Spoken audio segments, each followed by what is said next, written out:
Apakah Tegal akan dibakar terus menerus?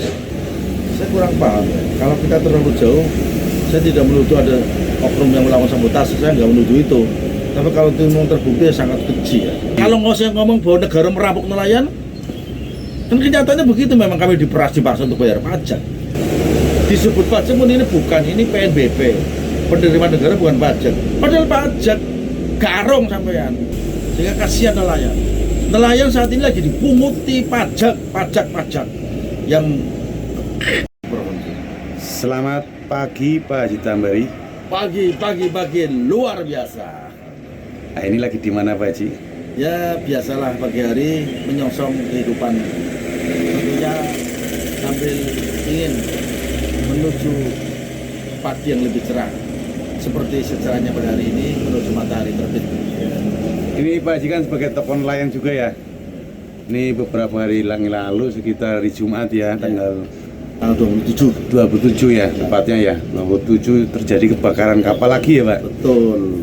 Karena sudah berkali-kali terjadi kebakaran ya. Jadi, informasinya sekarang ini ada berapa jumlah kapal yang terbakar Pak Haji?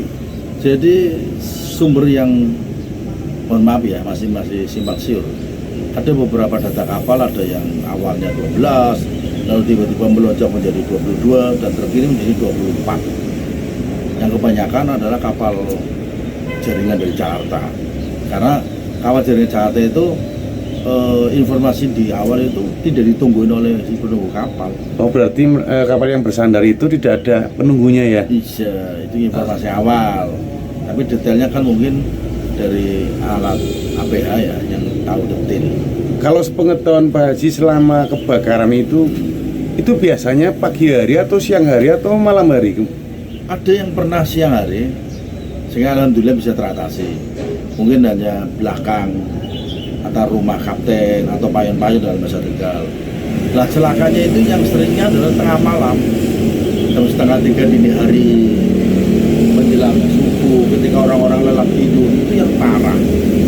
Sehingga kebanyakan pada peristiwa tanggal 14 Agustus 2023 kemarin di Jongor itu ada 63 kapal yang hangus kebakar.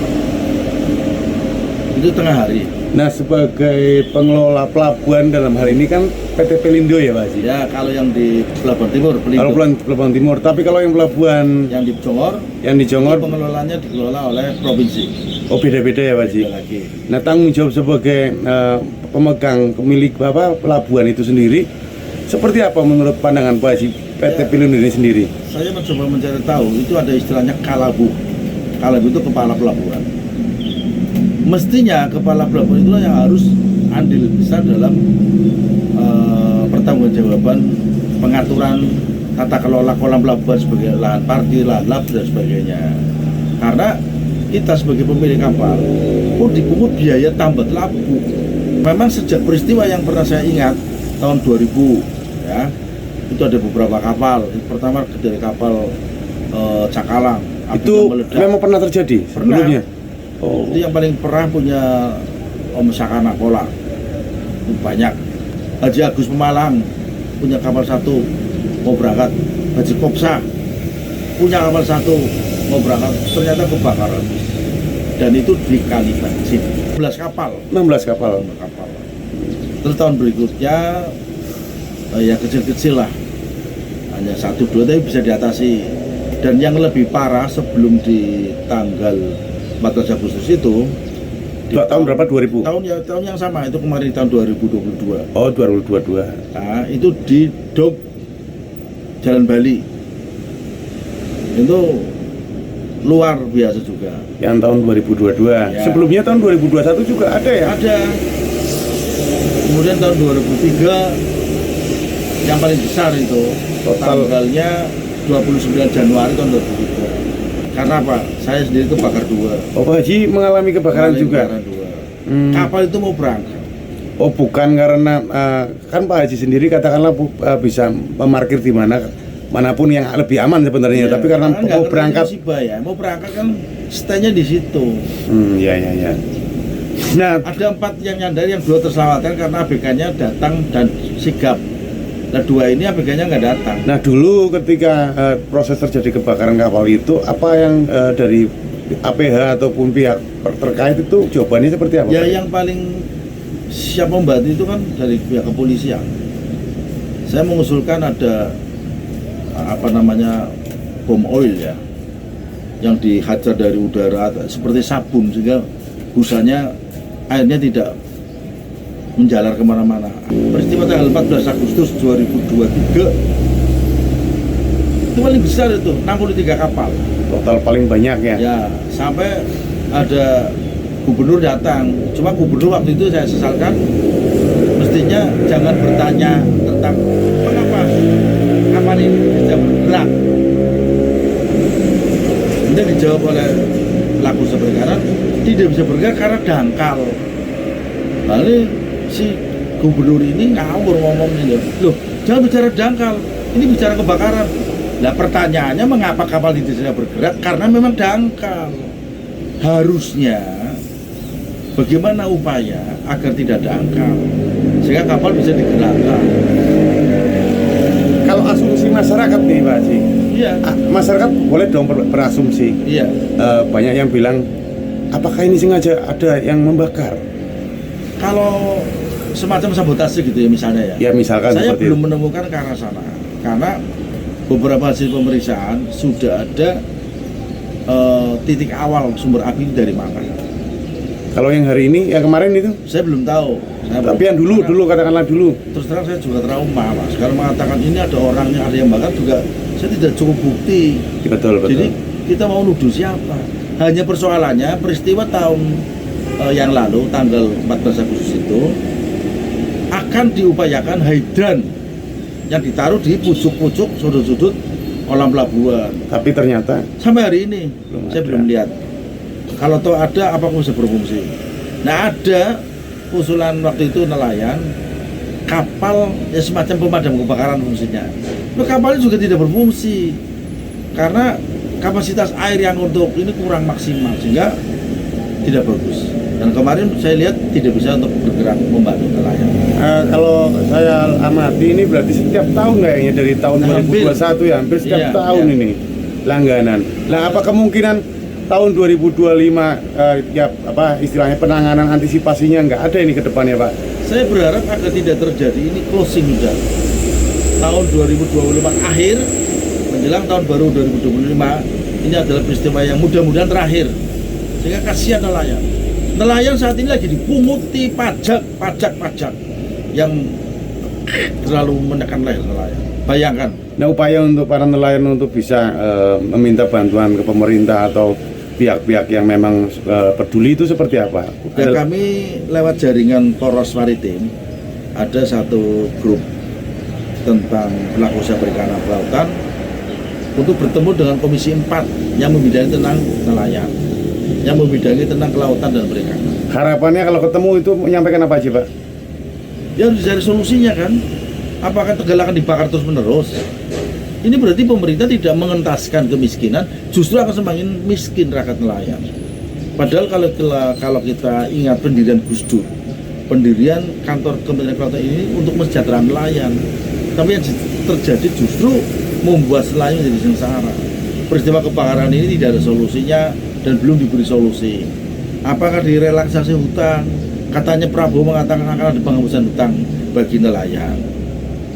Rumah-rumah ini kan sudah kolima ibaratnya bahasa Abang. Ya minimal kayak yang 300 triliun barangkali bisa buat Daripada dikorupsi oleh dengan hukumannya 6,5 tahun, dikorupsi 300 triliun buat dana bantuan masyarakat, nelayan, petani semua sejahtera ya Pak Haji. kudune seharusnya APBD Tegal berapa sih? 1,2 triliun. Jadi ini nanti dalam waktu kapan ini mau ketemu dengan Komisi 4? Ya, Rencana. saya berharap setelah komunikasi dengan beberapa teman pelaku usaha secepatnya. Jadwal dan tanggal saya belum bisa memastikan. Karena setelah dari Komisi 4, kami berharap ketemu dengan pemerintah, wakil presiden atau presiden yang menentukan kebijakan. Kalau perlu Pak Menterinya, Pak Trenggono, halo Pak Trenggono, salam hormat. Saya pernah berjumpa dengan panjenengan. Tolonglah dievaluasi ini, tolonglah dibantu ini. Untuk bangkai-bangkai yang tahun kemarin yang udah Belum tuntas. belum tuntas. Belum tuntas. Ini ada lagi bangkai lagi. Artinya kan jaraknya berapa ini? Belum ada setahun. Jadi apakah tega pemerintah membiarkan keterpurukan nelayan? Lalu bagaimana janji Pak Prabowo yang akan mengentaskan kemiskinan? Janjinya Prabowo akan membantu nelayan. Kami para nelayan itu mendukung Prabowo tahun kemarin. Sampai beliau dilantik menjadi presiden, kami mendukung. Dan saya yakin pasti Prabowo akan mendengar dan akan mendukung untuk membantu nelayan. Ini kan saya amati setiap media kan di Indonesia ini mengangkat kejadian ini ya Pak. Ya, ini Yang saya amati itu kan memang bukan cuma di pelabuhan Kota Tegal aja, di Jakarta juga kan kadang sering terbakar ya Pak. terbakar kemarin Muara Baru, Muara Angke, Cilacap pernah, Pekalongan pernah. Harapan paling utama, paling berharap nih untuk pelabuhan sendiri, tata kelolanya seperti apa Pak Haji? Harus ada pengembangan atau semacam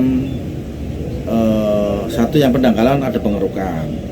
Jangan melimpar tanggung jawab itu bukan kewenangan kami, bukan. Mesti dicari solusinya. Akan ada pengembangan wilayah pelabuhan di kawasan ke timur atau ke utara lagi. Itu detail engineering desain sudah dibikin, tapi nggak tahu sampai hari ini belum ada realisasi. Apakah ada skenario seperti itu yang kemudian akhirnya menjadi terjadi kebakaran terus menerus ini? Saya kurang paham ya. Kalau kita terlalu jauh, saya tidak menuduh ada oknum yang melakukan sabotase, saya nggak menuduh itu. Tapi kalau itu memang terbukti ya sangat keji ya, kejam. Akan memiskinkan kembali. Satu kapal itu nilainya sampai 5 miliar loh. Bayangkan, kemarin 63 kapal, hari ini 24 kapal. Berapa miliar? Dan itu tidak ada bantuan dari pemerintah. Kalau saya amati juga di media sosial ya Pak Haji.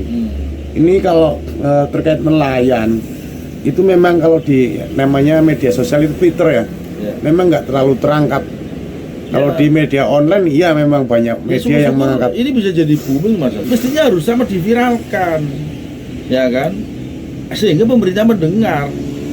Bayangkan kesulitan nelayan saat ini lagi bagaimana memetakan dan mengkotak-kotakan zona nelayan WPI ya, wilayah penangkapan ikan.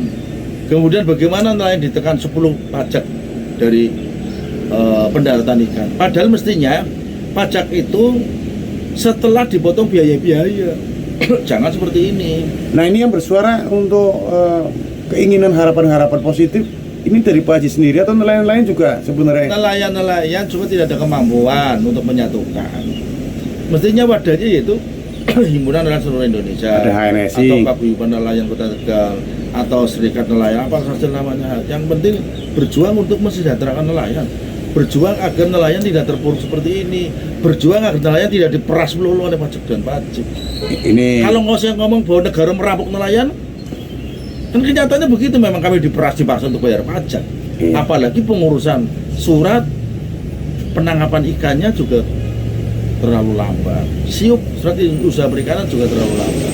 Apalagi sebelum pasca bayar ini ada peraturan lama yang katanya mereka kurang bayar. Loh, kurang bayar bagaimana? Ya, aturan sudah diganti. Yang lalu mestinya nggak usah diungkat-ungkat lagi. Ini berarti pajak, double pajak lagi. Disebut pajak pun ini bukan, ini PNBP, penerimaan negara bukan pajak. Padahal pajak garong sampean. Ya saya mau marah gimana? Nyatanya memang disuruh bayar pajak kok.